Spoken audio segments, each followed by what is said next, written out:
All right, welcome once again to the Citizens Chat Show here where we discuss current affairs but also give them context and intellectualize them for the broader good of our country. Today we are, of course, in the wake of population census that is ongoing. I was personally counted today, and one of the questions was, do you hear voices in your head? among other questions. I don't know if they'll stand and my co-panelists also got the same question.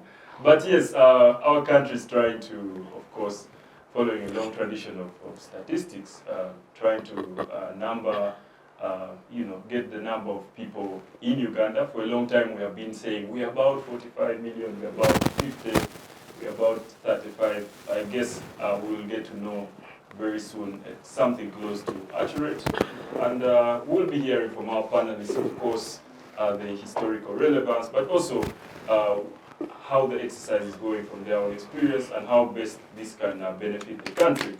Of course, in other news, we saw the presidential, either leaked or alleged letters that were all over social media regarding replies to issues concerning the speaker herself, who we got to know was sanctioned by the UK government, but also on the question of the commissioners and their handouts that they received from Parliament. We shall be delving into that later in the show. But to start with, I'll introduce my panelists. Next to me is Dr. Ojambo, who is the lead Department of History at Kyambogo University in Moscow. Thank you very much. Good evening. Yes. We also have Dr. Bireete, who is the Executive Director, Center for Constitutional Governance. You're most welcome. Thank you, and good afternoon, viewers. Yes. We have Mr. Othieno Joseph, who is a UPC ideologue and also media personality. You're most welcome. Good to be here. Good afternoon. I am waiting to be counted. Oh, amazing. And finally, we have Major Awich Pollar, who is the Director External Affairs at the National Resistance Movement. You're most welcome. Thank you so much. Good evening, viewers. Yes. Thank you very much. I'd like to start with you, Doctor, on the issue of census. Of course, this is an activity we have carried out historically from, I think, 1911 going up to now. I don't know if you could take us or give us that historical perspective into census and its role, the role it has played in nation building, before we delve into how it is going and how best it can be done. Yeah, thank you so much, Mr. Moderator.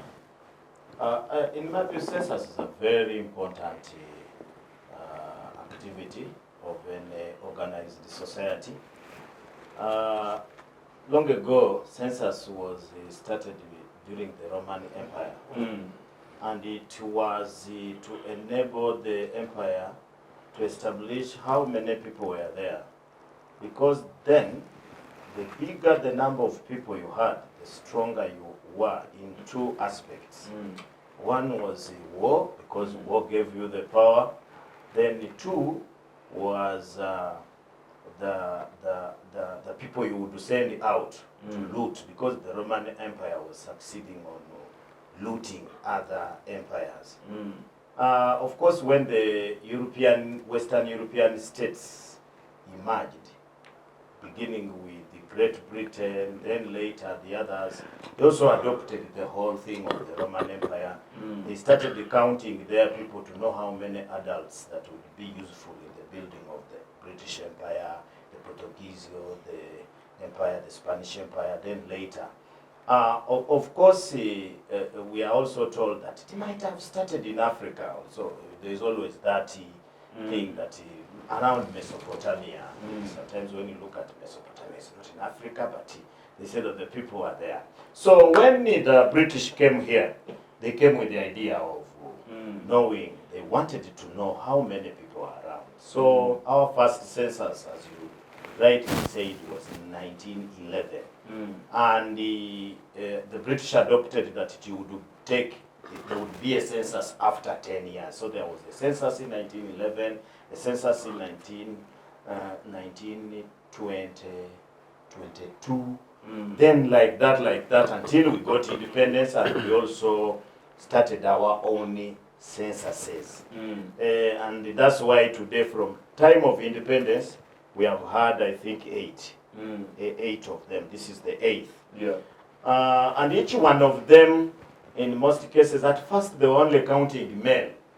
Male people in society. Women were not counted, and children. But later, they started counting every human being, and even what you possess, especially for the British, because it would help them to plan for labor, and also taxes later when they started introducing tax systems that were introduced, the hard tax and those types of taxes that were there. So we have adopted the census, and it's very, very important, as you have been hearing, Ubos trying to tell people that it's a very important activity.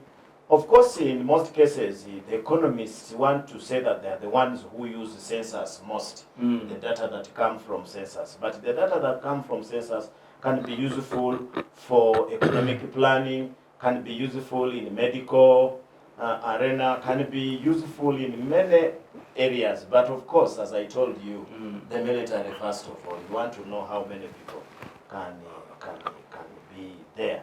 But if this case, in Uganda these days, you don't need a census to recruit an army. In fact, we are only obstructed by lack of funds. Otherwise, there are very many people to recruit For the army. Do we still have a cap? Yes, it's off. But no, the army, in most cases, no country declares the number of its forces. Of course, we in Africa, we are not doing very well. We still have one of the smallest armies in Africa because of our resources. Countries like Egypt, countries like Nigeria, those Arab countries, they triple our army size. But of course, you are not very, very sure to know which number you have. Like in Uganda, it is very difficult to know how many people serve in the forces because it's kept as a secret. Although Ubos may have an idea, but they will not know, because our recruitments here, you have UPDF, you have police, you have so many characters who are in the forces. These days we call them just forces. Because today somebody is recruited as LDU, tomorrow you see him putting on a uniform of UPDF. So you don't know whether he's a local defense unit or he's a UPDF soldier, you are not sure. True. But that one I don't have any problem with it, because no country declares the number of its forces, because it will create a very big. But even if they don't declare, people just look at your budget. They just look at your budget and approximate that this army must be this size. Let's now go to this census in real sense. Census is supposed to really help us. You know, we have been having development plans. We have this, we are now running the third, we are going to the fourth. Yes. So to reach there, you must have a very good grasp of how many people you have, how of those, how many are employed, how many are young, how many are old, how many, so that it gives you that ability to plan for them. But in Africa, even planning is difficult. Me, I don't think that in Africa here things happen because we have planned. In Africa, we are normally people who deal with the emergency. You deal with the problem as it comes. So at the end of the day, it is a very important activity in my view. But when you see the value that is given, I don't see. I was hearing people talking about census, and the only thing they are talking about is to know how many voters they can have. As simple as that. Like for example, I was listening to another talk show, and somebody was only emphasizing that the reason why people should get ID is because to give them a chance to exercise their democratic right of becoming a voter. And I was saying, oh, an identity card of a nation is only reduced to voting when an ID is a very, very important thing. Like, for example, people don't know that an ID is more important than a passport. If I put there a passport and an ID, a stupid person would take a passport. A passport is just a travel document. It's not important. If for example, you're not using it for travel, it is a useless thing. But an ID gives you a lot of information. So a national census like the one we are going through right now, unfortunately, for me, ever since I gained conscience, I've never been counted. I've never been counted. 2014, I never saw people come to my place, and I was just staying in Chelwajala here. Maybe you are not. The earlier census 202? in 202, nothing. And those are the censuses which took place when I was an adult. The earlier one, 1991. 1991, I was a Form 1 student. I don't know whether they counted me or they did not. But the last two, the last three, like up to today, I've not yet counted, and I'm very sure they will not count me. All signs. Are you in hiding? No, I'm not in hiding. I've not even seen an enumerator in my place. DNA does not I'm catch very you. sure that they will not come. His DNA does not. Why? I think in Uganda, we don't take national activities very serious.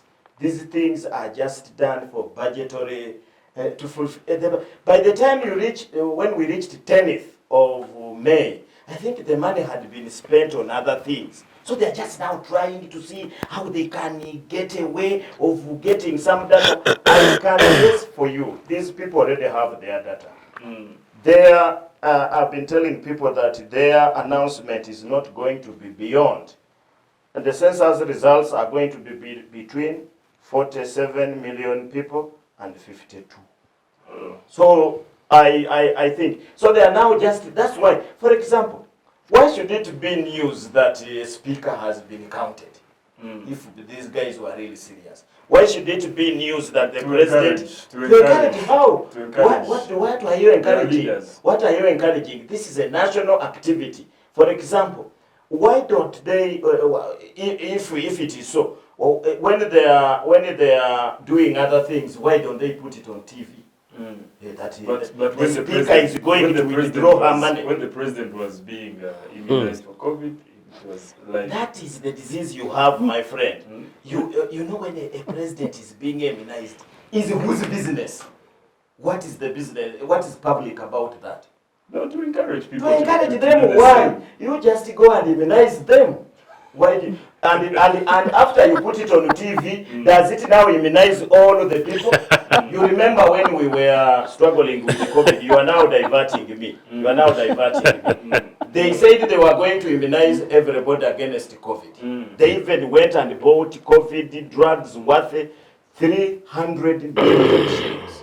Recently, they were looking for money to ban it. So how did the presidency being immunized on TV help that to be immunized? So that mentality is poor. In fact, when you see a country where things are of that nature, you know that that country has a problem. During COVID, there was a general, and I know you know, who by bad luck went to an immunization center and he skipped the queue because he thought he was a general, and he went and just skipped the queue and went and got immunized before the people who were on the queue. When he reached home and he was watching news and they showed that the general so-and-so today got vaccinated and he skipped the queue, immediately he went and resigned. Why? Because he had broken the norms. You find people on the line, but here people would clap for you. If a general comes, they say, oh, general, you come. Yeah. So that mentality is poor. So for me, I want to tell you that national activities like census should be taken more serious than this. Because I am, as a researcher, I'm very sure that we are going to rely on concocted data. Thank you very much. I take it that you have not been counted yet. And by the way, I am not the only one. Yeah, for viewers we can sample. For viewers who are listening to me, I work in a university. In a university, there are so many people, and the university is a summation of so many people. I have only seen 3 people who have been counted.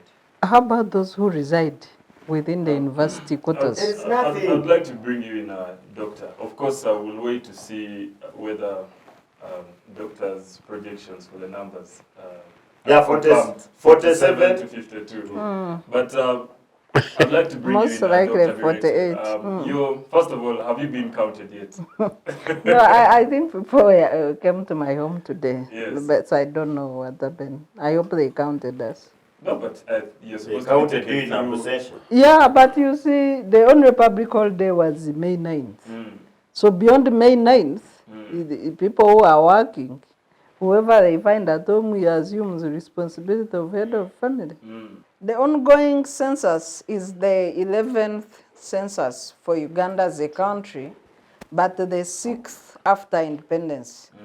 So one would have assumed that having done this exercise for 5 times, it would now be seamless, it would be, even NRM, this is their third or fourth, you know, 91, 2002, 2014. So Fourth. it is a 4th census by NRM, so it will be a seamless exercise. One would assume that they have their experts, and they've been taking stock of the challenges in the previous census to make the next one better.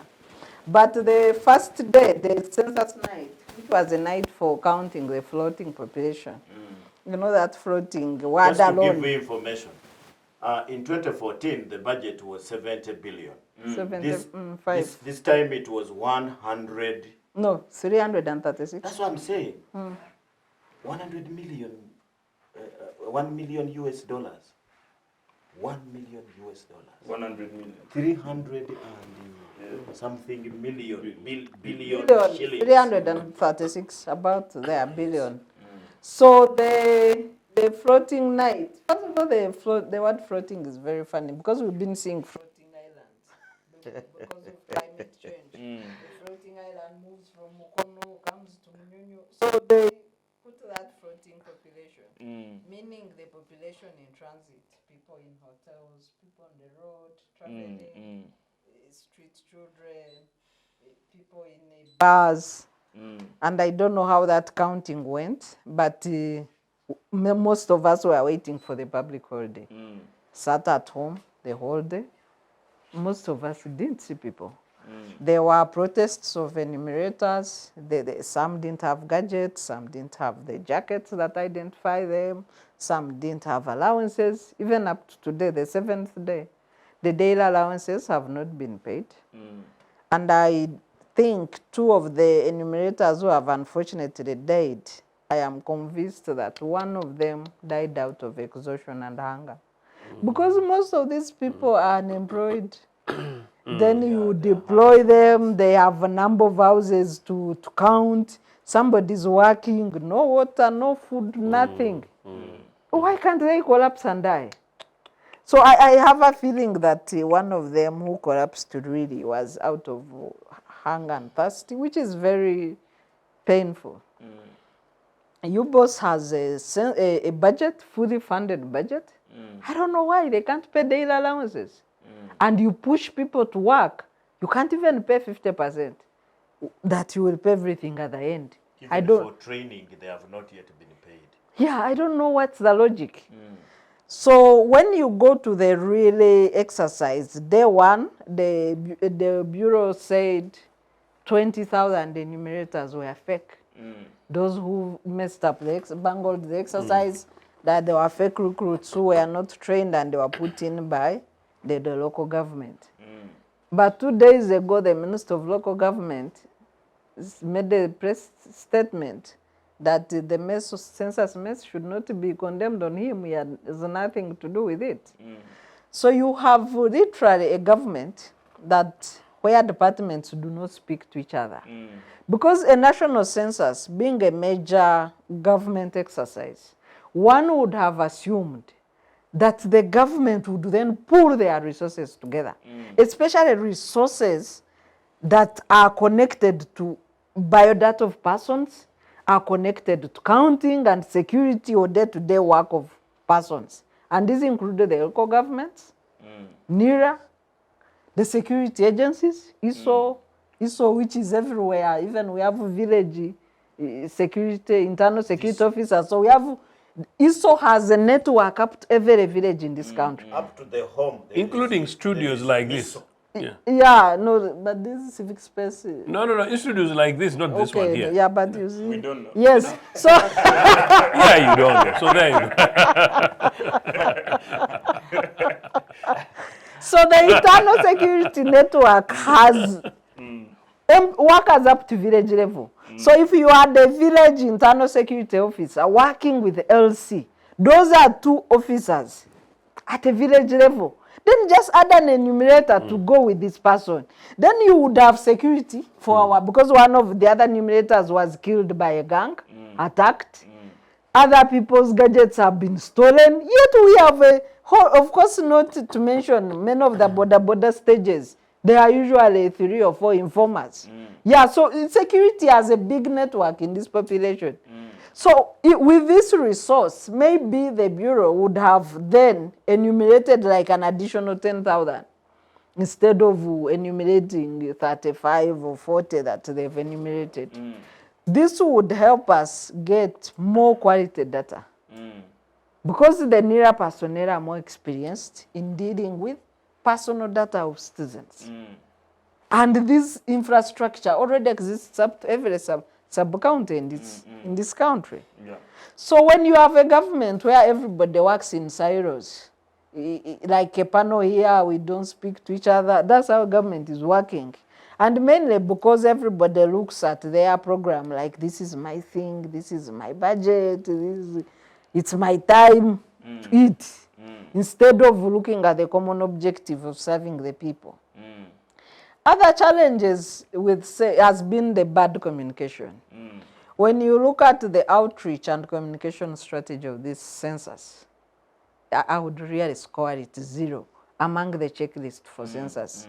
In terms of objective and goal, the theme of the census communicates very well to the people. It matters to be counted. And I wish to underscore the fact that Article 63(5) of the Constitution, in terms of demarcating constituencies for Parliament, the data that should be used is census data. And this demarcation or redemarcation should only happen in 12 months in the first year of census, after declaration of census results. But our electoral commission, Parliament and the regime have been bungling the Constitution by creating new constituencies every electoral cycle. Yet the Constitution ties creation of new constituencies to a census report, and only in the first year, meaning that only once in 10 years should we have a creation of new constituencies. But there is a consistent violation of the Constitution. That same Article 63 provides for a quota what should be the size of a constituency. I know we have people now in Parliament who represent 3,000 people, others represent 30, others represent 40. There is no uniformity in terms of representation of the people. Yet Article 63(7) specifies the population quota that qualifies to be a constituency, and it should be uniform. So I think we need to go back to the drawing board, maybe with a court petition, to force the implementation of the Constitution as is, other than the fraud of creating numerous constituencies every now and then. Yeah, thank you very much, Doctor, for those insights into the census and, of course, the critique.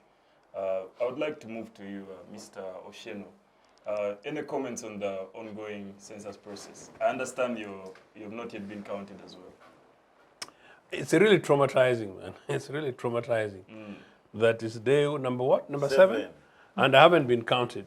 Perhaps you've been counted in the last... No, this is my country. This is my country. And you know, there are people who think this country belongs more to them. And if part of what my colleague said, census was about helping us plan, you know, I don't want to be left behind. These guys want to continuously keep eating. So what I'm asking is, please, whoever has links, please, you guys, you know my number. I would like to be counted. First thing tomorrow. That said, in 1980, can you imagine, that was after the war. The census was done very, very successfully. And as I understand it, in Gongera, as I was being told the other day, by 8 o'clock in the morning, 8, 9 o'clock in the morning, 8 o'clock actually, this is what I was being told, the whole village, as per the people who were there, had been counted. So they went very decent, average door-to-door kind of stuff. Now, over the weekend, I met a supervisor somewhere near Toro College, and I stopped and I asked her that, madam, because I saw with her badge, and she was walking very posh, very importantly. And then she said she was a supervisor. Then I said, I want to be counted. And I said, where do you stay?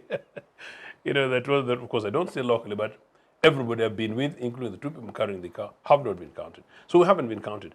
No, Olaa, this regime is shambles. NRA is the worst tragedy to have happened in this country since independence. Anything that happens under Mr. Museveni's administration in the last 40 years, that happens from beginning to the end successfully, only happens by accident. But Mr. Sheno, is it not fair to say the last census were successful? The president even rejected Why do you ask me that before allowing me qualify the statement?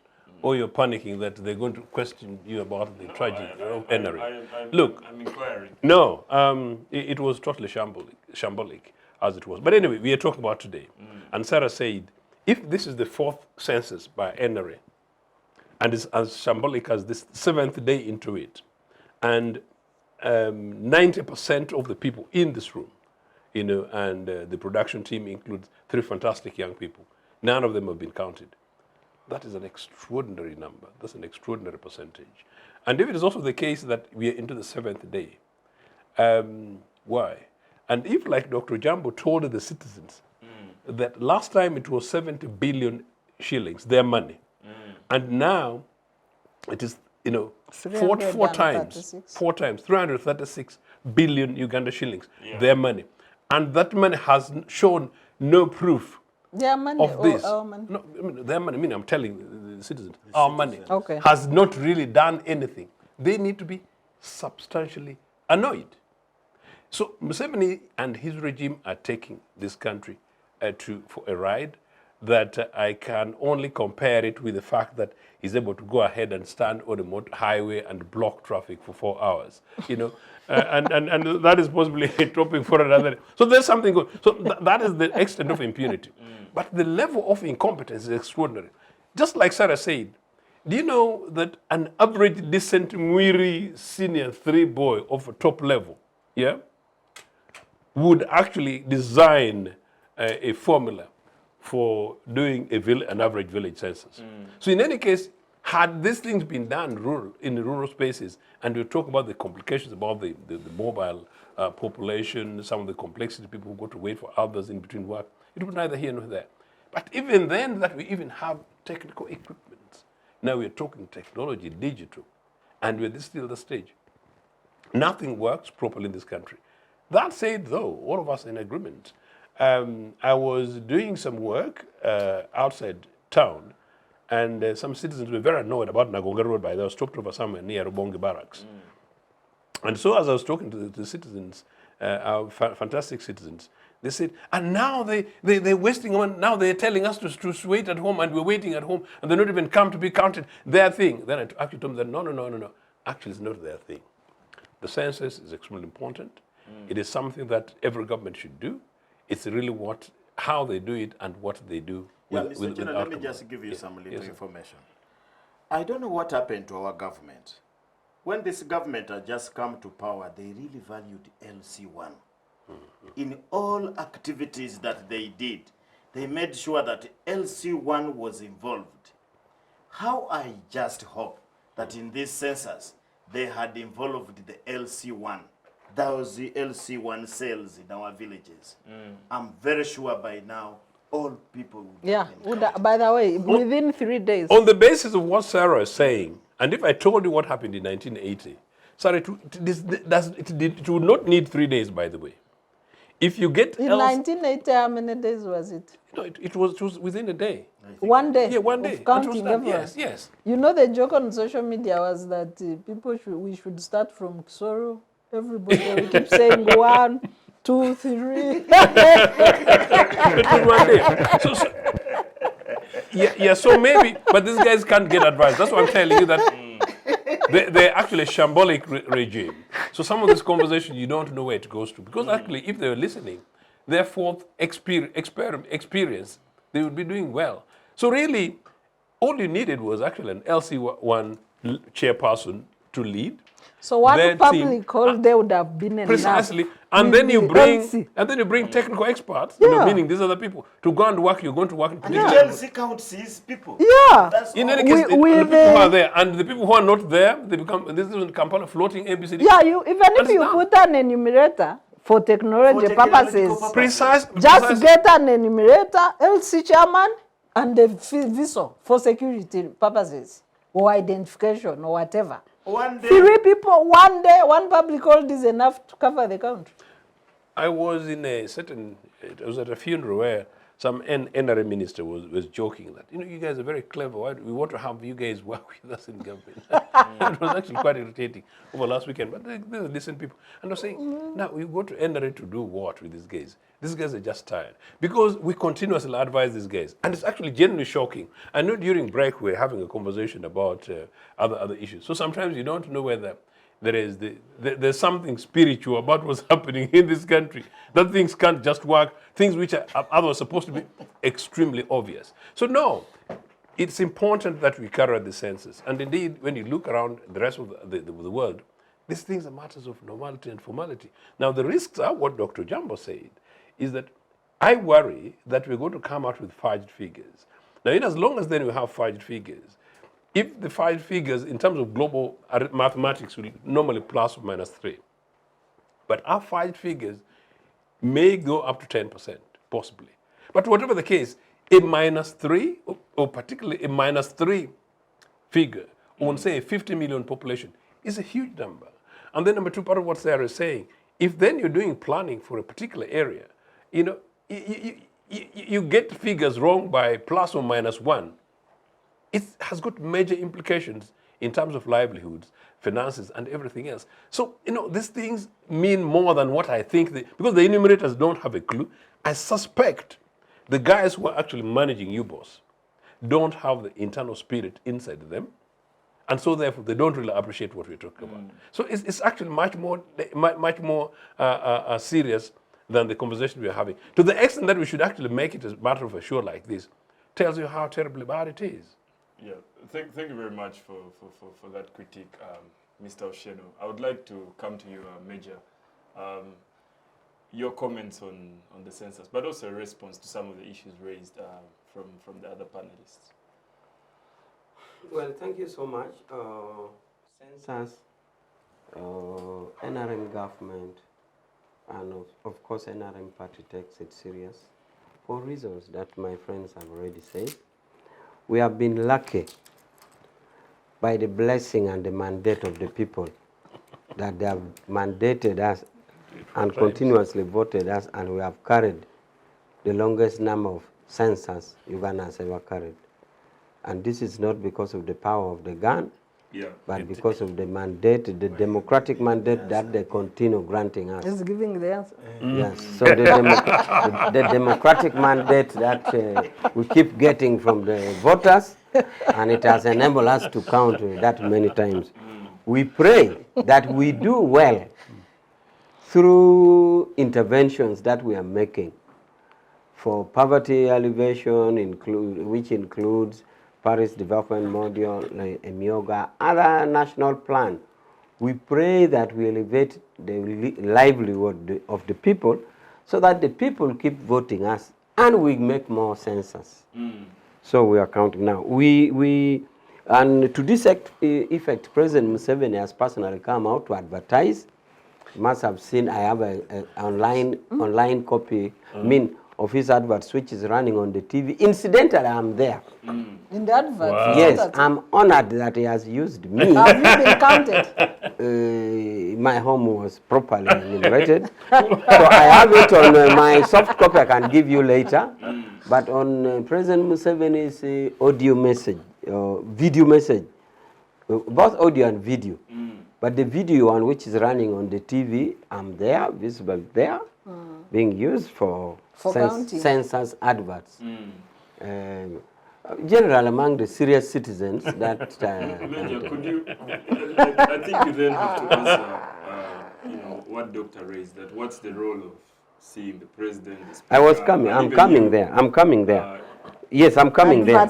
So I was saying that the Museveni's message was a demonstration, calling upon people to come and be counted. And I'm saying, and I can provide a soft copy here during break. So I'm there. Now, on the issue of a big person, even if it wasn't Museveni, or any big person like the speaker or the vice president, in this case the president, it's symbolic to call people. I wonder why we have a phobia of government people or any big person in the country. But world over, whether in America or in Russia, Putin will always do something in Russia so that you demonstrate to the people that what you're doing is safe. It is not only for you to be counted and get your data, and your data will be used against you, or even in medical cases, to tell people that this thing is medically safe. I am doing it. So I call upon my friends not to be leader-phobic, so that anything about leaders, you take it in the negative connotation. But it's well over, whether in America or where it is done. I also want to make a comment about a general who resigned because of crossing a line. Was it in Uganda, Doctor? No, it was in Spain. It can't be. It cannot be in Uganda. Cannot be in Uganda. Not under because NRA, I'm wondering, I'm even wondering how their legal system works. Because ideally, a soldier doesn't resign. If a soldier was, I take you in the case of David Tinyefunza, who went to court and said he had resigned. The army doesn't work like that. You are retired. Because if people were to resign, a Spanish brigade is taken to fight in Ukraine, and Russian bring bombs and what? The general pick the nearest paper, say, I have resigned.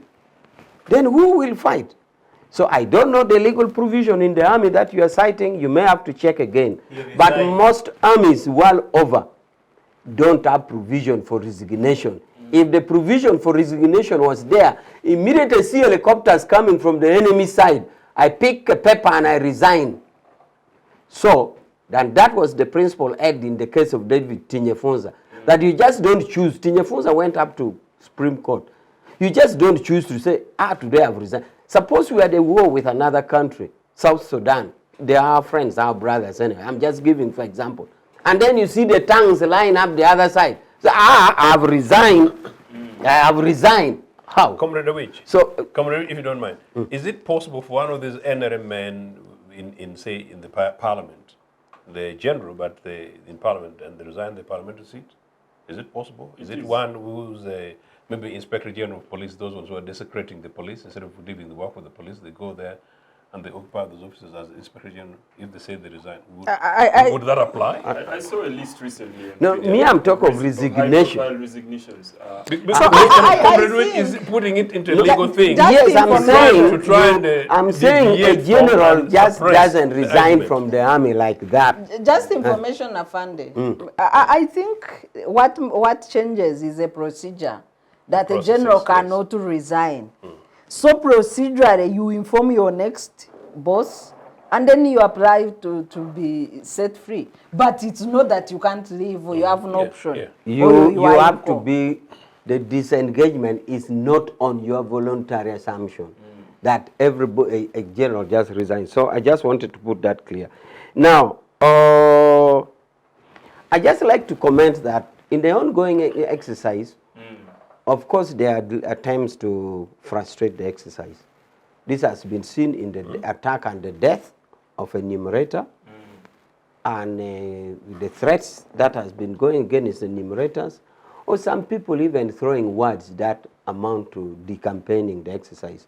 And that is very unfortunate. And to that effect, I'm very happy that in this panel, especially with my congressman, who is a non-member of the Congress and not NRM, he's very developmental oriented. He's saying, no, it's a good exercise. He's saying it is a good exercise.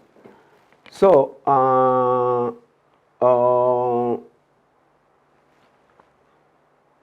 so therefore, it is good to note So, that Major, I just have information for you. from the This is Spanish by Army. Reuters. From the This Spanish is Army. by Reuters. You respect Reuters Reuters, as a yes. source? Reuters, the journal, the writers. Reuters, yes. The writers, News agency, yes. The news No, agency. it is You not don't. the authority in law. It is saying the same thing. It is not authority in law. Oh. You see, journalists, for example, you do know why? Do you know why journalistic Okay. information is not picked as a legal basis? So Journalistic are you information comparing can be Major. sensationalized. Are you comparing the Ugandan structure to the Spanish structure, or it's a matter of law? I have told you that I don't know what legal regime that general hails Let's from, stop there. where it hails from, but ideally, a soldier doesn't resign. This one Just to chip in, I think the principle, I think you tried to bring it back. That's was correct, that, yes. That is it normal for high-profile Ugandans who have erred to resign, or is it a culture here? And I think that's where the crux was. We haven't got an answer to it, but I think I did see a list on.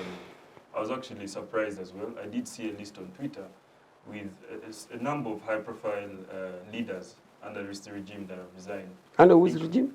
The This NRM, regime. after making mistakes. For example, if you remember the resignation of Kumba Masiko. I think, Minister. Mr. Moderator, now we are going into the merits and the demerits. No, This is a fact, and I can read for you. Madrid, January 2023. Yes. Spanish top general resigned on Saturday after allegation he had received a COVID vaccine ahead of priority groups. One number of public officials who have sparked off public anger because of reports they had jumped vaccination. The man was called General Miguel Angel Valaroya, Chief of Defense of Staff. Well, what I'm telling you is that I have no reason in my mind for admissibility of a journalistic expression of messages. They can sensationalize it. If you go to the detail of that story, you'll be surprised to hear apology. Oh, this is not what we meant. Leave the journalist alone. Anyway, whatever it is, if it is their legal regime that provides for freedom of resignation, Which is very good. that is up to them. But for us, you just can't resign. Uganda, nobody Okay? can resign. Also to be clear, you can resign from an unassigned role, but not the army. Is that also possible? Yes, I am sticking on the army. In Uganda, nobody I'm can sticking resign. on the army. But there have been I'm resignations. sticking on the army. There have been resignations. Not just in Even the army, Otafire resigned from the Wait. post of a deputy minister. Otafire resigned from the post of a deputy minister. You don't know that? Otafire was deputy minister of internal affairs. Otafire resigned. There are many. So for a job, yes, but for a military resignation, no. Okay, So- we have accepted. Yes. Now, I was saying there are frustrations which are manifested in many ways. Yeah. And that is unfortunate. And I'd said it is fortunate that our colleague, the congressman, says this is a genuine program and should be embraced. So we should discuss this with a view that there are some other elements which are frustrated, and it is manifested in death, in the campaigning, in whatever it is, and that is unfortunate. The other thing is the exercise, the uniqueness of this exercise, which is makes it a little slower than the other one, is that if you knew what happened in the other one, the information required now is more than the other information. In 1980. Even the last one. And this is understandably so because the society is not static, it's developing. And as society develops, the nature and the requirement of information varies. So the information now required are much more. And in the opinion and the wisdom of those who designed it, felt that it should be collected. And therefore you can see that here it takes more time than the other one. This is more detailed. And because of the timing in which we are involved, technology is also involved. And technology also has its own challenges. For example, even in electoral procedures, There are those who have gone to election like Kenya or some other places. You are banking on the technological method of voting. In the middle, it shuts. So, even in a seemingly workable system like Rwanda, for example, I went with the Secretary General and Dr. Tango Doi to Rwanda when they were electing their party chairman. President Kagame was a candidate. We were invited, and many parties from Zimbabwe, South Africa, everywhere was invited.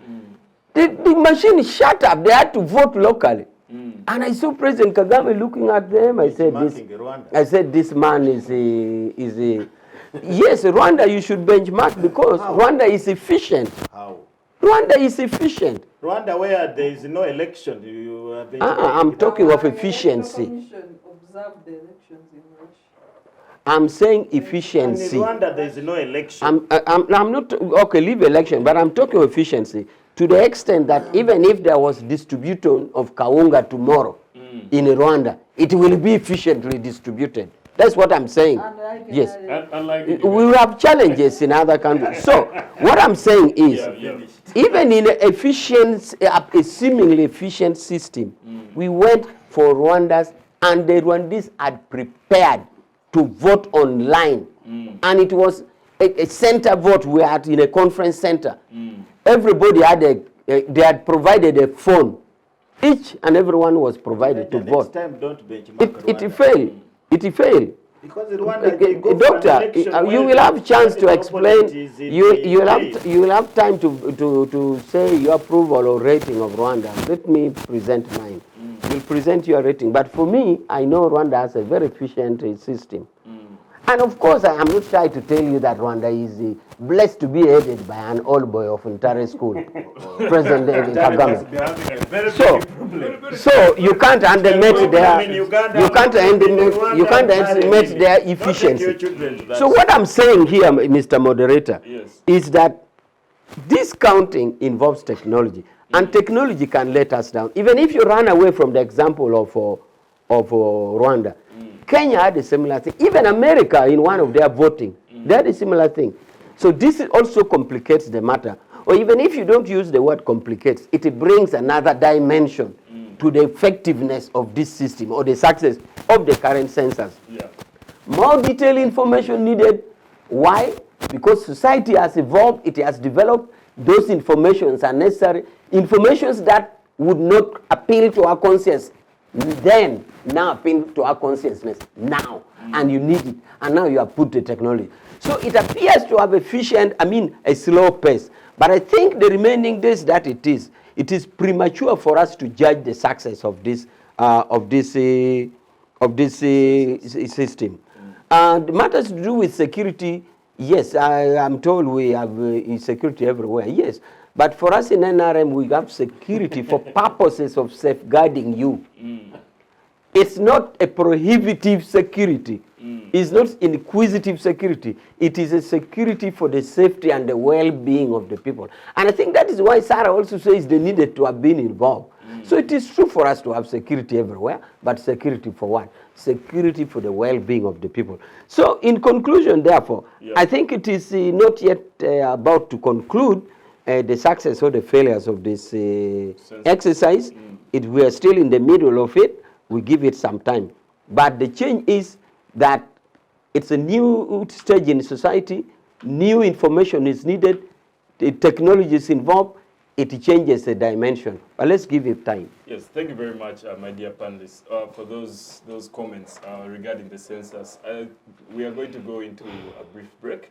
But when we come back, we shall continue the discussion here, especially regarding the letters allegedly from the president discussing issues regarding the sanctions on the speaker, but also handouts to the commissioners of parliament. Of course, those are governance issues, and such topics are always tackled here on the Citizens Chat Show. Stick with us. Digital rights are those human rights and legal rights that allow individuals to access, use, create and publish digital media or to access and use computers, other electronic devices and telecommunication networks. Digital rights include a right to freedom of expression, information and communication through technology, a right to privacy and data protection, a right to credit for personal works, a right to universal and equal digital access, a right to identity, a right to anonymity, a right to be forgotten, and a right for protection of minors, among others. The state's digital rights are frequently violated through various unfair actions, for example, blockage of websites and social networks, theft of credentials, unauthorized use of people's data for personal gain, privacy intrusion, online censorship, arrests and intimidation of online users, internet blockages, and the proliferation of laws and regulations that undermine the potential of technology to drive social, economic, and political development worldwide. It is hence every citizen's responsibility to respect rights of other digital users and to speak out or report to the responsible parties when one's rights are violated. Yes, welcome back to the Citizens Chat Show. Here today, we of course have already delved into the discussion regarding the census, and you have heard in general what our colleagues have, what our panelists have commented on that. Of course, we urge every one of you to continue partaking in this process actively and to collaborate where need be. Moving on swiftly, we are going to get into the topic regarding the letters that were allegedly all over social media in the last 1 week, allegedly as well from the president. One, discussing the sanctions on the Right Honorable Speaker, but also the one regarding, his comments on the commission, on the monies received by the commissioners. But we'll start with the issues regarding the Speaker of Parliament herself. It was a relatively scientific letter. I managed to go through it. I don't know if it was, inquisitive letter directed to the Attorney General, trying to inquire some of the issues or to understand the frameworks. For example, is it fair for the UK to sanction a speaker? Isn't that a local issue? And different matters that he wanted, to get to the attention of the Attorney General, among others. But I believe that is something that has not yet been replied or even made public, or the authenticity of that letter has neither been denied nor owned by the State House. But just at a principal level, I would like to bring you in, Dr. Bireete, to comment on the scandal, of course, as a whole, but also on the letter. Yeah, to start with, briefly, sanctions are significant, tools in international relations used to pressure governments to change their behavior, comply with the international norms, or address specific issues. So, given that background, I think the question we should discuss broadly is, why are officials of Uganda being sanctioned? And I want to compare this with a football team. A football team of 11, when one of you misbehaves, there is either a yellow card or a red card. And if you are given a red card, then you go out of the pitch and you will spend 2 games without, you will miss the 2 next games. So in this case, we have seen a president. Rest. Yes. Knowledge of football. I support Chelsea. I'm a Chelsea. I don't like drama, so I support a cool team.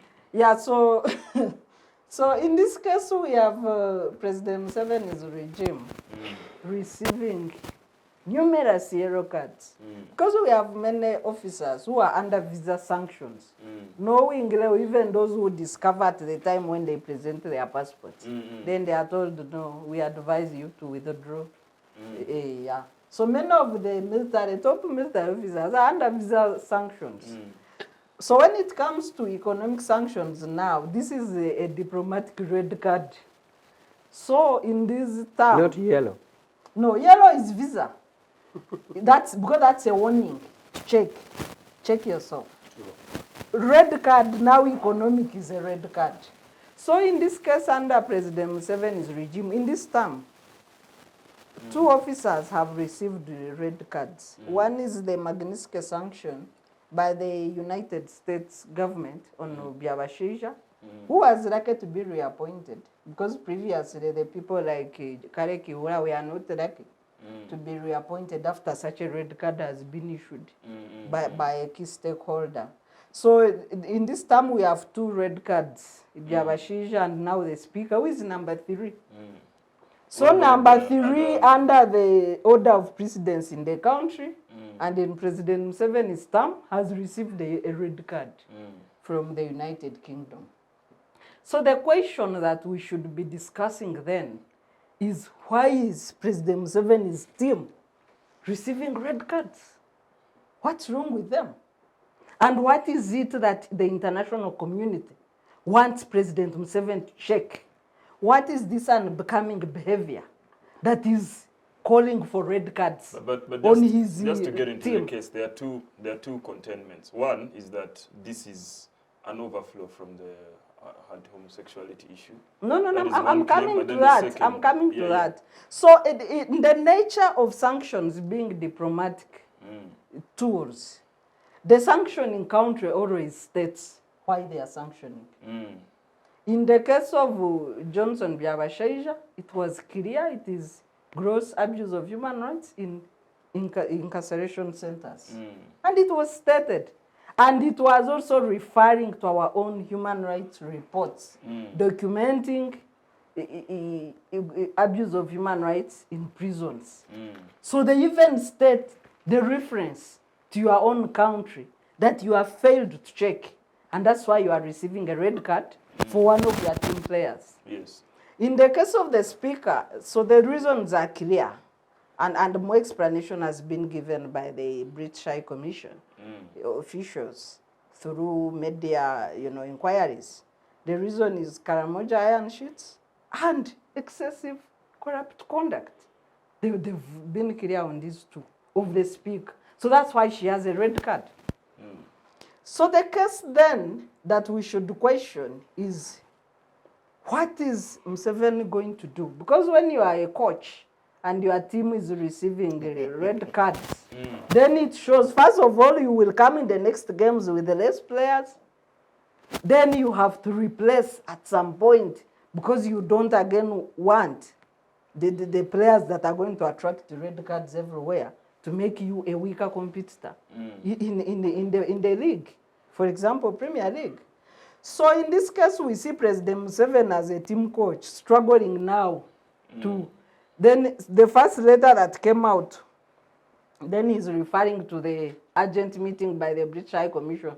But the style of writing was like a conversation of my neighbors from Kabal over the hills, Because of the hills, you stand on one hill and talk to your neighbor on the other hill. So that's why at times people talk loud. So it was like, by the way, I was in a rush, I forgot to tell you.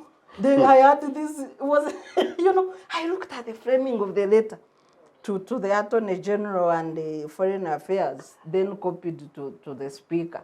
There's this issue, and why I inquired why they even said their properties in the UK. So what followed then, also the IGG, then he's asking the IGG, where are these properties in the same letter? Where are these, like he is having a conversation with himself, but writing. Where are these properties declared? If yes, then we can discuss the question of why invest in another country where we need the houses here, because we have a house shortage. But also, if then she didn't declare, then what does it mean? Yet the leadership code act is very clear. And we have had precedents of Honorable Henry Chamzi losing a seat because of failure to declare. So you can lose a seat according to the provisions of the leadership code. You can lose a seat or your public office if you make a false declaration of property or you fail to declare because there are timelines. The time passes before you declare. There are also provisions where people declare even through, for example, in a ministry through a permanent secretary, but also you fill the data in the IGG's depository center of declarations. So in that letter, the Deputy IGG has responded that the Speaker did not declare property. But the question we should be asking, or the most important question, whereas a false declaration on property can cause the Right Honorable Anita Monk to lose her parliamentary seat and subsequently the speakership, The question that we should be asking is why Museveni's officials or players are receiving a red card, and what is he doing to check that red card? Because the British High Commission has picked on an element of stealing from the poorest of the poor, being the Kalmajongo, but how about other corruption scandals and abuse of office and mismanagement? And what are we doing about it? Yes, thank you very much. I would like to bring you in, Doctor.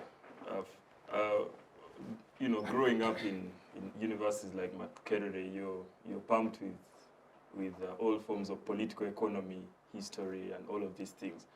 I remember one time reading about a Roman emperor whose enemies ran, and they were killed by one of their small states, and they brought the enemies as a gift.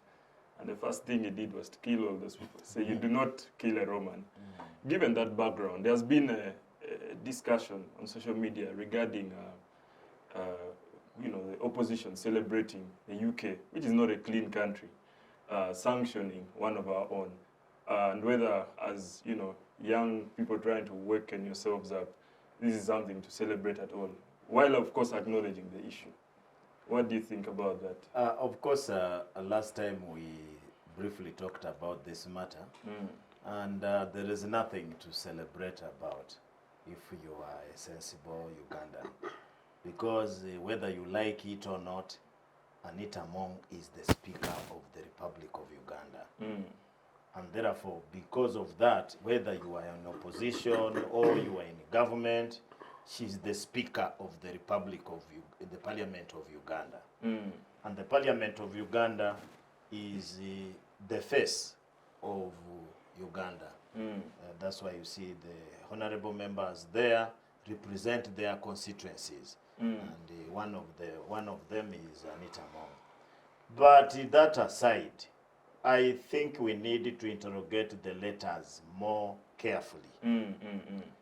And knowing the issues at hand, on one hand, then looking at the president of Uganda, who is Yoweri Museveni. I have always declared that I'm his student. I read him very carefully, and I have known how he does certain things. Number one, President Museveni does not say what he's going to do. He says, I will retire after 3 years. You know he's going to be there forever. That is a fact. When he came here, he said he didn't want the things of politics. For him, he's a soldier. And therefore, he just wants to make sure that he puts the country back to order, and he will go back to the barracks. At first, he said they would be here for only 2 years. The 2 years reached, he said, I'm still writing the constitution. After the constitution, he said, but you see, we need to put this constitution into practice. Then I go. And I remember that's the time when they interviewed him, and he said at 70, you would be senile. You can't be a leader. So in most cases, for me, when President Museveni says, I'm going to meet you in Mukono, I can't wait for him in Mitiana, and he will be there. So I really don't believe in what he's saying in these letters. For example, let's assume that Anita Among, yes, has houses in the UK, or whatever they are alleging in UK. Letter number 1 that he wrote to J.J. Odong. Is it possible in this country that poor Anita Among, and poor in quotes, can have buildings in the UK and she becomes a speaker without the president knowing? My answer, let me answer myself, impossible.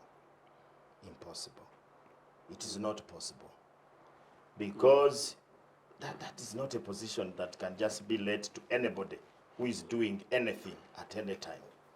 So the president must have known. Now, why do we write?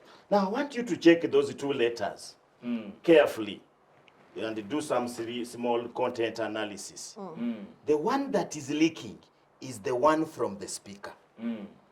For both of them, the first one, the presidential press unit being represented by Mr. Kirunda, has acknowledged that it was issued.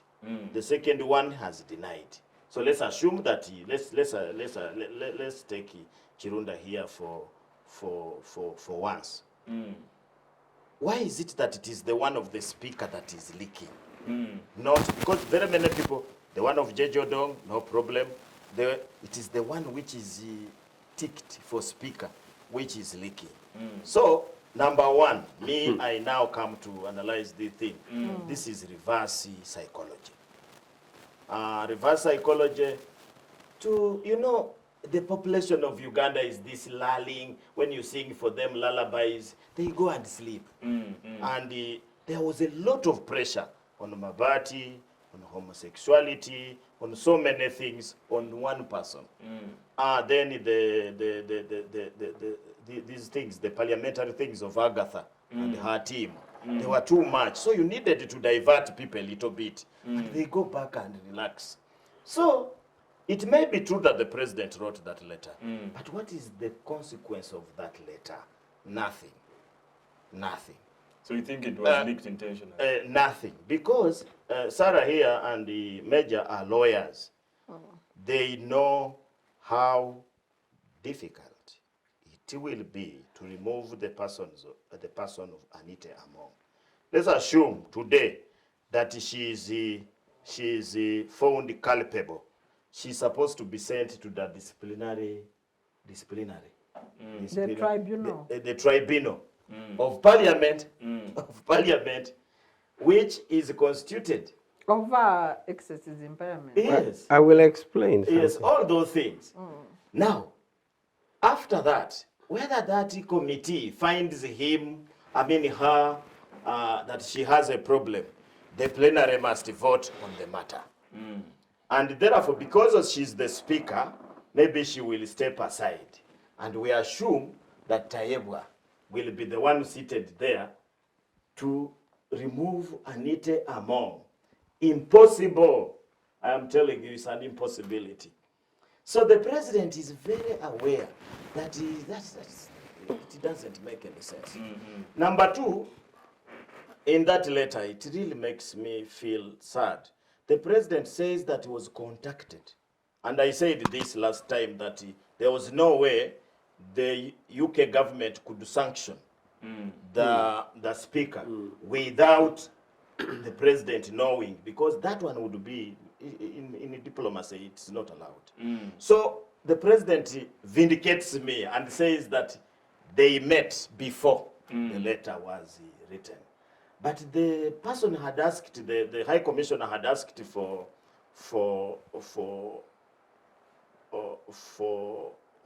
that meeting, but the president was going to meet people, so they were meeting. He just found her going away. Him going away, and they told him. So he's writing a letter as a fact-finding mission to find out whether what the High Commissioner was saying was true. Now, IGG is going to investigate Anita Among. IGG reports to Parliament. And because of that, we have seen so many things happening. And IGG has been incapacitated. The Mabati thing itself, it was supposed to be an IGG thing. She couldn't investigate because of that fear. There was a land saga issue where IGG was supposed to investigate. She could not, because she said those parliamentarians are very stubborn people. So for me, I find that is my point number two, that I think this thing is just to play on our minds. Number three, up to yesterday, I heard that the IGG now has presented her report, and the president now is writing to the UK to substantiate their allegations. The president is writing to the UK government to substantiate their allegations.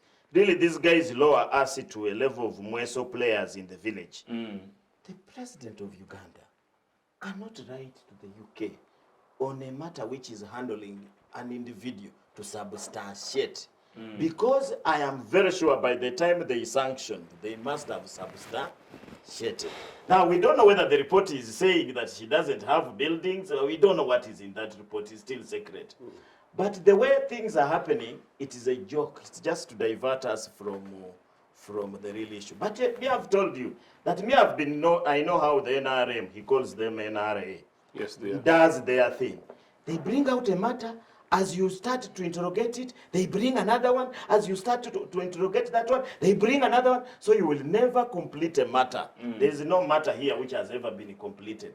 Now, before we could get something completed on this, another letter leaks. And this one now is talking about the Parliamentary Commission Awards. And it is asking almost the same questions.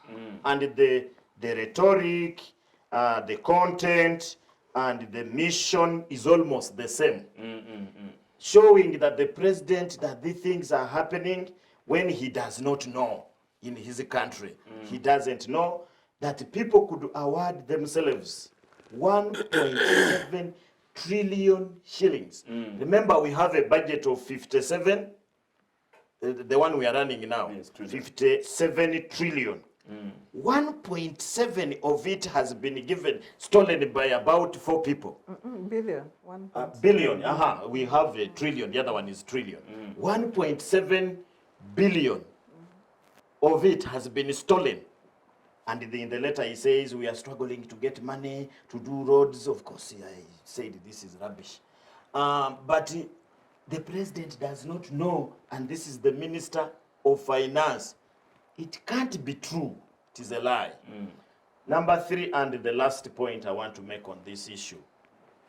I really think that if these are true, let's assume that what is happening is true, and Anita Mong has also got involved in Mabati, and he has been getting money, has buildings in the UK and other accounts, and what have you is true, and President Museveni did not know, then my view is that the president, unfortunately, is sleeping on job.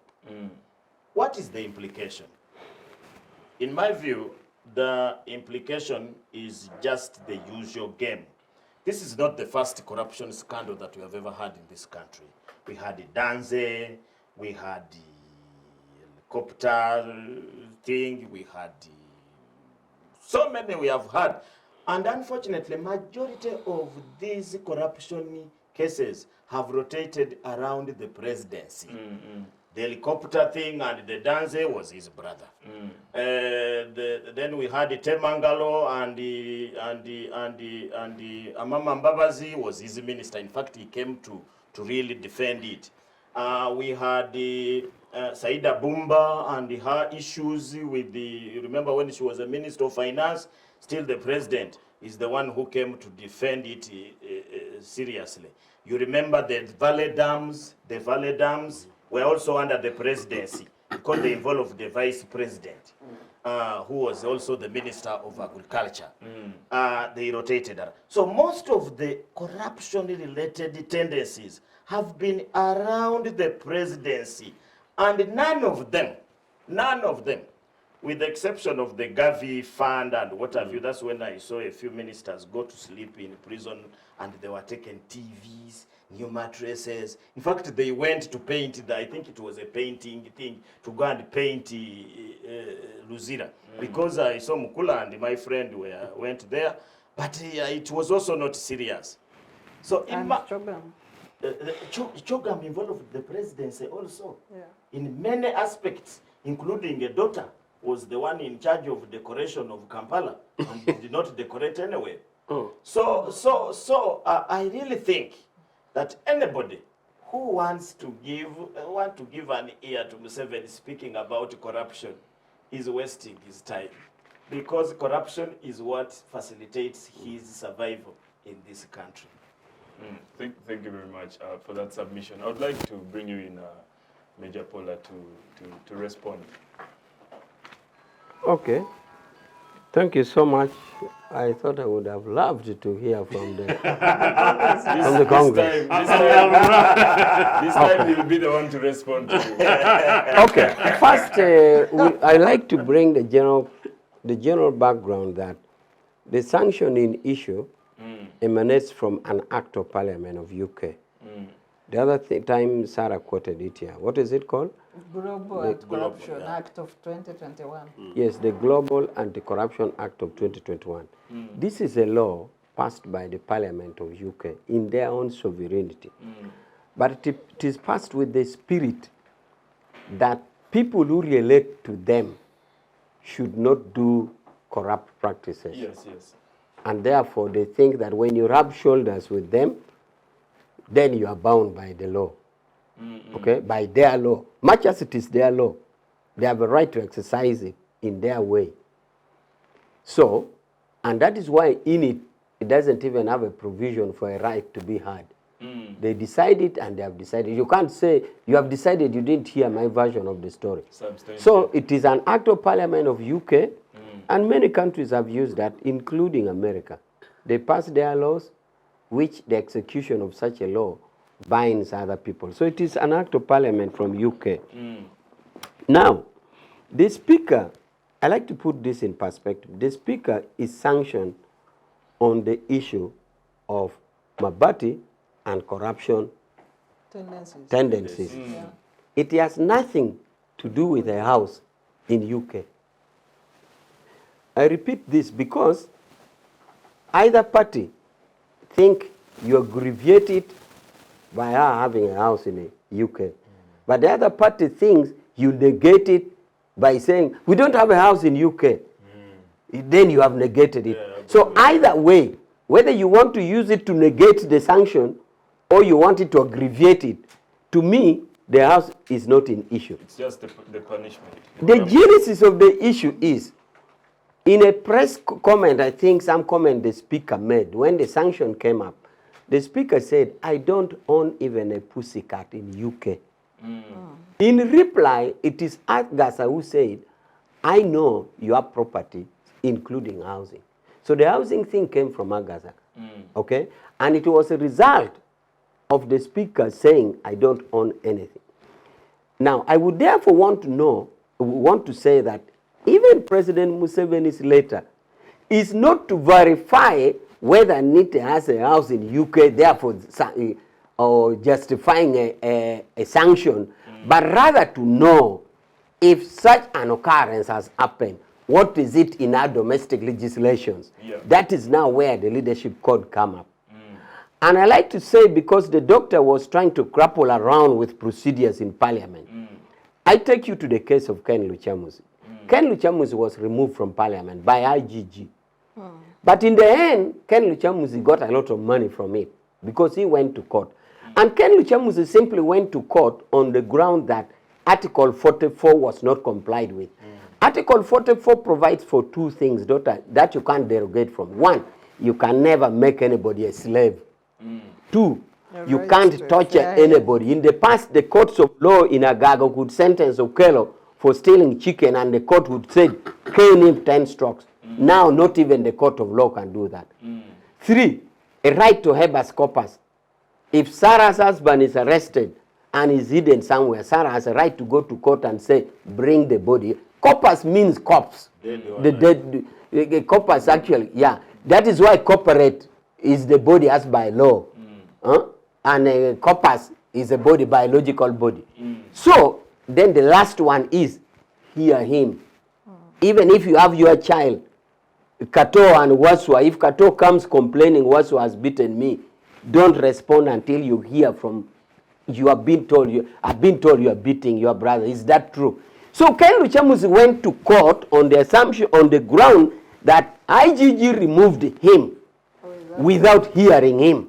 And they found it was a violation. Instead, Luchamuzi was paid money, but he didn't go back to parliament. But he had lost office. He had lost office. Now, in the case of Anita Doctor, I saw you grappling with the procedure. If it is procedure under a leadership code, the court is in IGG. In fact, my friends are there, like Joyce Nalonga. This is a judicial procedure. The members of the tribunal are like judges, and they are appointed by parliament. They are like judges, only that they are not called judges. So the speaker would be summoned if it was found to be a violation of the leadership code. In IGG tribunal, which is sits with a panel like Court of Appeal. There is also the Parliamentary Act. Listen, so this one, if it is a violation under leadership code, it will not go through Parliament. And that is why Luchamuzi could not be put in Parliament. That is why it was IGG which removed Luchamuzi. So now the only modification here is, apart from Luchamuzi, is that in this case, IGG will not be caught for Article 44. In other words, IGG cannot now act and tell, remove her. IGG will say, come, we hear your story. We hear you. Is it true you have a house? We have evidence that you have. You didn't declare. And therefore, you're in violation. Don't go back to Parliament. So therefore, this saves you with the procedure you're grappling with about voting in Parliament, about what. No, it's now not a parliamentary affair. I thought our listeners, our viewers deserve to know that clarity. Yeah, that's true. That clarity. Yeah, and the law specifies how the tribunal would then conduct if somebody made a false declaration. But the punishment is clear. You would lose office and not go to public office for the next 5 years. Yes, so that is clear. I hope our viewers get it clear. Now, I want to comment on an element that Doctor brought about, that Museveni doesn't mean what he says. Museveni is my chairman of the party. And we love and trust him. He really means what he says. I can give you 3 instances to tell you that Museveni can say this and he will mean it forever. In 1982 in Luero, right at the beginning of the war, Museveni picked a bench, a long bench for sitting. He brought it out and called Haji Kigongo. Kigongo, come and sit here. Salim Saleh, come and sit here. The former Minister of Justice was Mukwaya. Mukwaya, come and sit here. Zizinga, come and sit here. Said, you people, this bench is called National Resistance Council. This bench will be Parliament when we take over power. It will be the Parliament of Uganda and will pass laws. A man like Salim Saleh picked his cigarette and said, what is this man talking about? We are all going to die here. Which Parliament? He said, please, this bench is National Resistance Council. Come many years later, Museveni took over power. NRC was put. Speaker was the deputy speaker was Haji Kigongo. It passed laws and laws, and I'm sure part of the laws is what you used to go to school. Museveni means what he says. No, I didn't use Museveni's law to go to So school. I am giving another example. Another example. We had shortages of doctors in this country. We had shortages of doctors. Museveni said, but We still do. what is it about these doctors? Museveni said, can't we train doctors? Umbara was an empty place. He said, I will make a university to make doctors here in Umbara. It was an empty ground near So hospital. how come? Now, can I finish? Okay. You people, I let you to finish yours. Museveni said, I will make doctors. He started Umbara University with 11 students. To date, as we talk, Umbara University has over 10,000 students, producing hundreds and hundreds of doctors. Maybe a simpler example. For us, in 86, when Museveni took over power, or NRM came to power, I was part of the baby soldiers, Kadogos. UNICEF came up about children, a lost generation, they are not going to school, and what? Discharge them from them. Museveni said no. Which was true. Museveni said no. These children were involved. I will educate them. So you support child soldiers? How? Museveni said, I need chalk. You support child soldiers? Let me finish my point. Museveni said, I need chalk, I need food, I need teachers. I will educate them. We are taken back to school. Today, as I talk, the head of pharmacy is from our product. It was in Makere. The head of finance is from us. I am here. Finance. I've gone in UPDF. Chief of finance. Okay. Chieftaincy of finance is the one called Mugabe. Colonel Mugabe is chieftaincy of finance. I am here. I've been a judge of UN human rights for 2 terms, 8 years. Now, this, I am enumerating to you things that Museveni says. He means it and he does it. Okay. Including Parliament of Uganda in 82 with a bench. So what are you saying Museveni doesn't mean what he says? Can I ask one question? Museveni went to the Can I ask one question? So my question, Afanda Awich, is how come he doesn't mean what he says when it comes to when he will leave power? To do what? When he will leave power. How come that one he doesn't mean what he says? when he will leave power. When did he say what? I will rule for 4 years when he came. I will follow the constitution. I will wait to make the constitution. I will follow the constitution. Then you He has been following. I've been. He has been. I can't rule beyond 75. He's 82. I can't rule beyond 75. I will be senile. The system, He's 82. the leadership that Museveni has ascended to, nothing has been ultra-virus. Nothing has been outside the constitution. If it has been, there would have been a constitutional case taken by now. Nobody has gone to constitutional court to challenge that. Nothing. So everything has been done within the boundaries of the constitution. But the point here I want to say is, it is not true to say Museveni doesn't mean what he says. I have tried to give 3 examples. Only 3 can give you 1 million. To tell you that that son of Kaguta means what he says. Yeah, He can talk it now, he means it. So remove it from your mind that Museveni doesn't mean what he says. He said it, I don't need to repeat the example saying this is a parliament of Uganda. Everybody thought it was a joke. I can assure you there are things Museveni said when he was a student in entire school. He did it at his old age. So please take it from me that that son of Kaguta means what he says. No, the ones which benefit him, you are right. Let's proceed. So finally, I want to tell our viewers about the issue of sanction. The sanction, as it is, has a lot of multiplier effect. I'm saying this because it's not a good thing for anybody to go there. Yes. So I'm saying this so that anybody who is active or an actor in political space should avoid getting herself or himself entangled to that. For example, European Union, UK is out of European Union. But remember, UK is an economic hub in Europe and even the world. So it has banking systems and all that. So many of those banking, including our Standard Chartered and what, they will always comply with it. And when they comply, it affects you. So it is not enough to say, I don't have property in Europe or I don't have money in UK. No.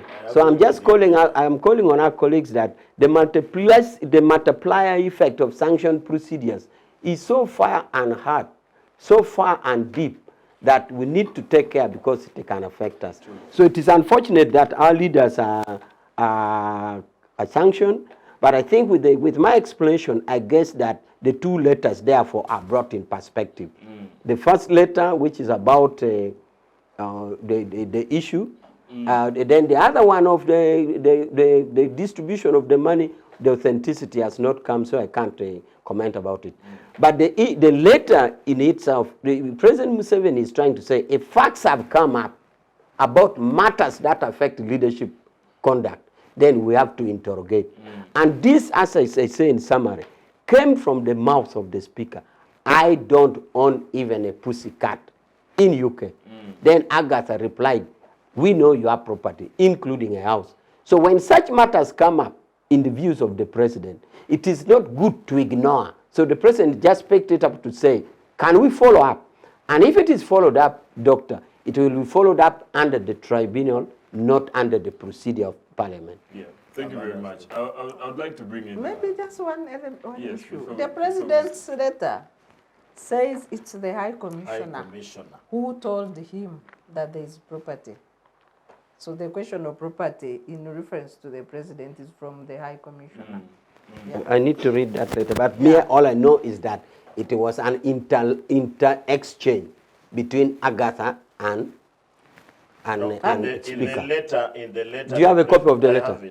Yeah. You read the copy of the letter? Let's have a comment from the administration. Today you'll give me the letter. Be the one responding to Major. He just has to concur with me. But was there any issue with the president inquiring the way he did regarding the speaker? For the first time in a very long time, I am finding it very difficult to speak after Comrade Awich. Because I've finished everything. Comrade Awich has been very energetic in defending his NRA and his commander-in-chief, understandably. But I must say, Comrade Awich, that Mr. Museveni is somebody who, according to Dr.Robert, tells the truth only by accident. in effect, according to Dr. Bote, is actually effectively pathological lie. I am quoting Dr. Bote, highly published.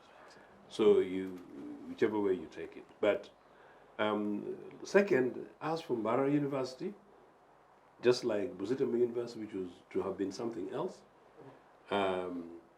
there were arts and designs when Museveni was busy terrorizing people still in the world. So these were institutions then in the offing. Luckily enough, Museveni stumbled into power thanks to his partners in 1986 and the implemented programs which were there. But I must say... So Mbarara University was already... These are ideas which were, were very well set with many others. But of course we don't have time, we want to focus onto this. But number two, I just want to also give two examples where Mr. Museveni said it would happen. In Minor Gongera, one of the worst infrastructure you can find in town, and I'll keep talking about Sarah, get an opportunity to come and visit me. Forget about Nagongera. When you leave Tororo town, for 2 kilometers from 2 miles from Nagongera, from Tororo town, up to Rubongi military barracks, which apparently is actually called mechanized brigade. It is a terrible road. It is, by the way, it's a genuinely terrible, one of the worst roads on earth, Nagongera Road. It's a security thing. Possibly, actually, come to think of it. Now, and now Museveni's new minister for defense, a good friend of mine, Jacob, both passes there. So it's extraordinary. But in 1990, Comrade Awich's boss, apparently in one of his early visits, actually 1989, told the people of Tororo that Nagongera Road, which was supposed to have been done in 1989 according to the UPC program, would be done in 1990. It's now 30 years plus 5, and the people are waiting. I can go on and on and on and on. But that as it may, let's talk sanctions. As Comrade Awich says, and just to calm him down a bit, to agree with him, that this sanction thing is something which is so extraordinarily shameful that anybody in their right frame of mind to try and dismiss it, like my good friend Chris Obora particularly attempted to do at the beginning, was wrong.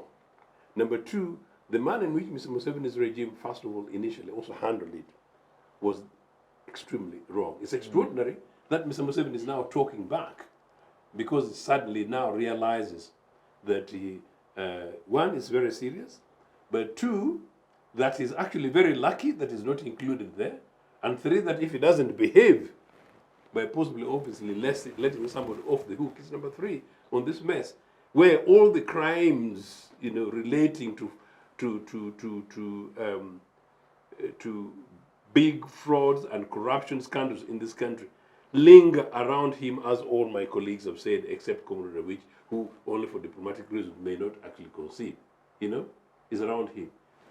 Number three, sanctions. Normally when you begin to pick, just like we saw it with Saddam Hussein or whatever, you begin to pick, Sarah, particular individuals, tick, tick, tick, tick, tick, tick, It tick, will tick, cover, it will until keep expanding it hits until to the... it hits where it's supposed to be. And so Mr. Museveni has got an absolutely solid reason to be concerned. Number three. Do you know?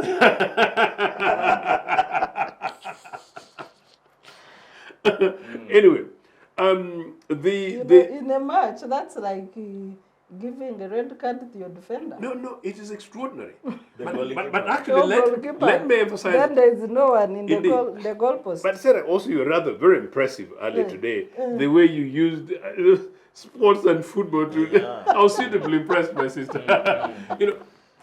But look, of import, she is the Speaker of Parliament. We've said it on this program. She's the Speaker of Parliament. Meaning, therefore, ideally in terms of all key positions, the Speaker of Parliament and the Chief Justice, those are really the senior people in government, Yes. who normally should be people revered by the citizenry. They should carry themselves with decorum and candor.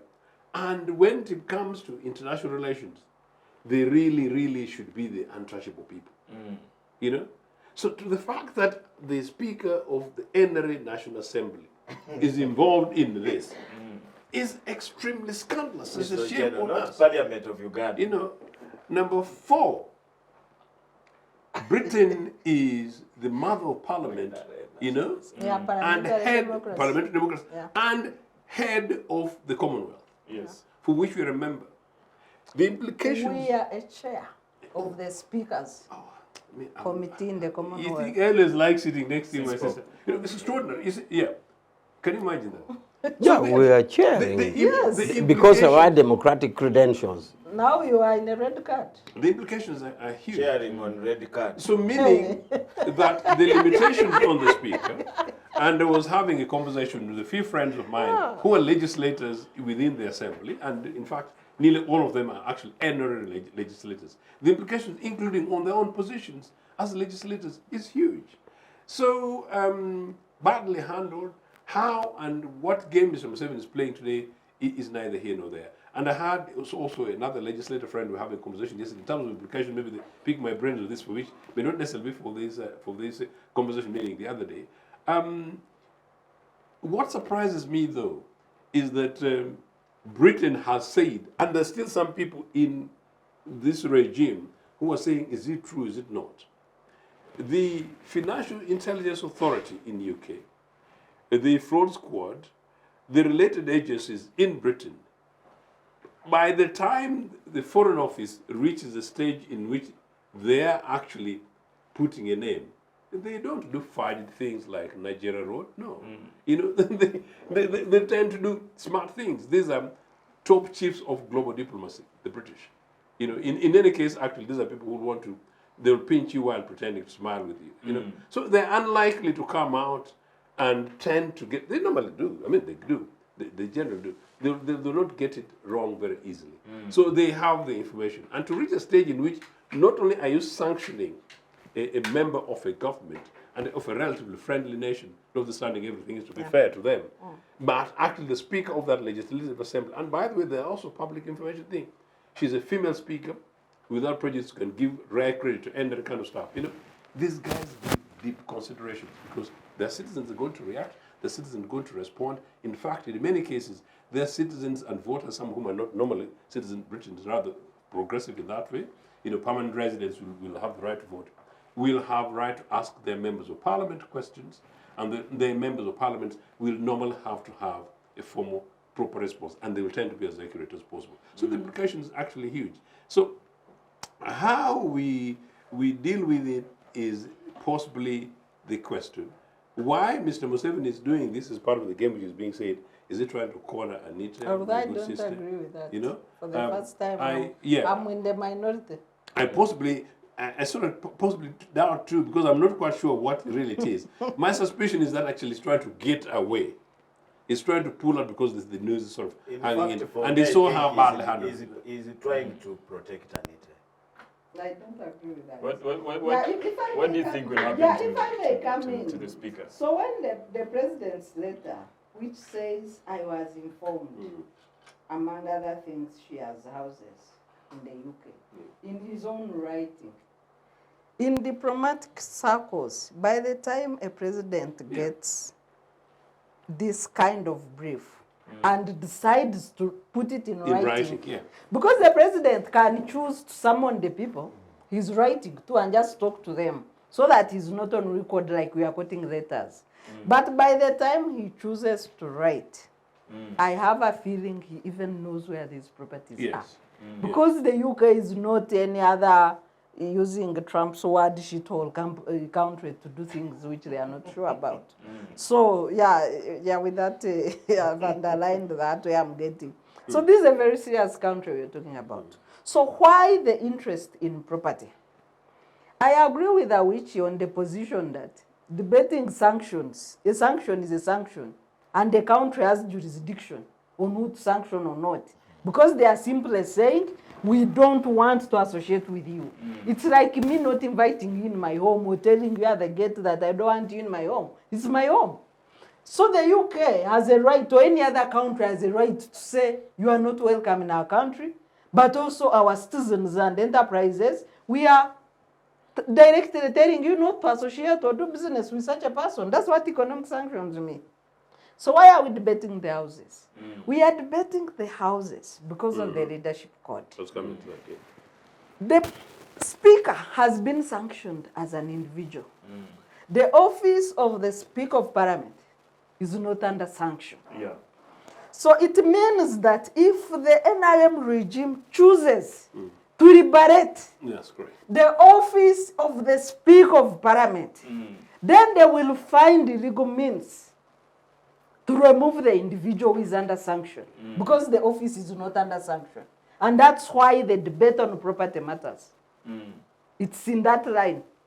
How do we liberate the office of the Speaker? How do you terminate or stop the sanctioned individual from occupying that office? Be it this term or the next term. I think that's what NRM is doing under President Museveni. And indeed, and is that what they're going to do? Some of the conversations I've been hearing the last few days, possibly that. Maybe there are certain individuals who see what we see, they're rather concerned themselves. Some of them think they might be pinched. Maybe I'm actually saying too much on this, but maybe they don't know what the big top guy, Mr. Comrade Museveni himself will do. Because if it were, then Mr. Museveni should really be saying to Anita that please step aside, but you see, that's not an easy conversation. But that's what I'm trying to say. This is a legal process. Sarah, again, I will give you a background of Museveni and how he deals with what he calls his royal cadres. Loyal cadres. The first time the president was in a very hard position was when a report was brought and it confirmed that Salim Saleh had misappropriated money. His brother. But you can't compare Salim I am Saleh going to with give you examples. Triple A. The president, in fact, went first quarreled, said Salim Saleh, He's a I bad have boy. advised him. He likes a lot of alcohol and all these things. That's why but I want people to forgive him. And the good thing, he used the money. I have told him to bring the money. We are going to use it to professionalize the army. And the man went scot-free like that. Yeah, but he was also honest about setting him free. Then the second time again, the president was in a very hard place. Was when Mbabazi had his scandal of Temangalo. Because people had evidence that this man was involved in this scandal and made NSSF to lose money in buying Temangalo estate. The president came in very tough and allowed the processes to take place. A committee was set, a report was produced. When now the issue wanted now the panga man to cut off the head, the man put the panga back to the back and said, this is our very good Kada. He has made a mistake and we need to forgive him. And indeed the man was forgiven. There came the scandal of these other people. Gavi? Yeah, the Gavi people. He removed them after the whole thing had been dealt with. He explained. Of course, Jim was also a pressure from his place. The people demonstrated. Jim was given Katebe for 1 year. The next year, he was promoted. And many others. Anita right now, as I see, is a loyal cadre. And I'm not seeing this out of imaginations. Just a few months ago, the president was in Bukedea. And the people are making noise that you have gone to open up a school, a hospital. But this hospital, where has this person gotten money? Museveni kept quiet. And why I like him, it takes long to speak. I don't know why on this thing of the sanction he has spoken very fast. Normally it takes a year or 6 months before he has spoken. Even he told the people in the letter, I forgot to update you. I've been with this information. Yes, that's right. He Actually, has not spoken It takes fast. long to speak. So when he went to Bukedea, he found that this Anita had named the words by the Museveni family. There is Muhozi, there is which one? It's all of them there. Then he asked a sarcastic question. By the way, where do you get this money? And the speaker was allowed to come and explain that, Mr. President, you helped me and I constructed a school. From the school, I have been collecting school fees. And the money that I have gotten from the school is the one I have. The man lambasted these people of the, they call it what? These people have been in the parliament. Leave my girls alone. These Agathas and what have you. He told them they don't know what they are saying. They are not patriotic. People are working very hard to develop Uganda. They have now constructed the school. Anita is she knows how, and she listens to my advice on how to save. So and make money. I don't know. I hope my congressman has not been left out. I hope he's going to change his tongue the way I know him. You finished? To change his tongue. So my view is, you need to watch Museveni very carefully on how he deals with his loyal cadres. If the cadre is loyal. Our time is fast spent, but I'd just like to bring you in. And then 1 minute to measure before we close. Measure does not work. I was watching, I was allowing my two colleagues to spend my time, because I simply say that, no, this is just a drama. And I think if only Ugandans could look at the bigger picture. The implication here is that we are corrupt to the tilt, and that this thing starts from State House. This thing starts from, and with Mr. Museveni, the monies involved are huge. We're beginning to spoil our names abroad. In fact, one of the big risks are these, including for somebody like me who has a relative interest, in some of these spaces elsewhere. You go and walk in the streets of London now, I cannot put on my tie because they'll be thinking that my tie is stolen money from Teso, or my tie is stolen money from the people of Karamonyo, the people from Nagongera. So huge implications for us as a country. But in any case, anyway, if you see how much money we are losing in corruption, this, sir, I think it needs to be a topic, much more of a focus about this corruption thing. The sad thing for me is that now the UK are the ones using their stick, and we're not having demonstrations in the streets of Kampala, to seek to demand for these people to Do we have a right to demonstrate? Don't we have a right to demonstrate? There are two layers. What's the latest on this? I don't know about it. Just as you conclude, are you done?